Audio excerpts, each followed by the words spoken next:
সকাল সকাল ঢুলু ঢুলু চোখে ব্রেকফাস্টে একটা হেলদি খাবার নিয়ে বসে পড়েছি। হেলদি ফুডের মধ্যে বলতে পারো এটা আমার প্রিয় খাবার, ডালিয়া আর খিচুড়ি।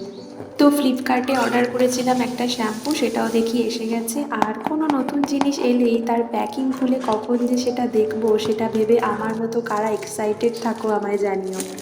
শ্যাম্পুটা না একটু পড়ে গিয়েছিল ভিতরে, খুবই সামান্য। রিটার্ন করতে গিয়ে দেখি অপশানই নেই, সুতরাং বুঝে গেলাম হবে না।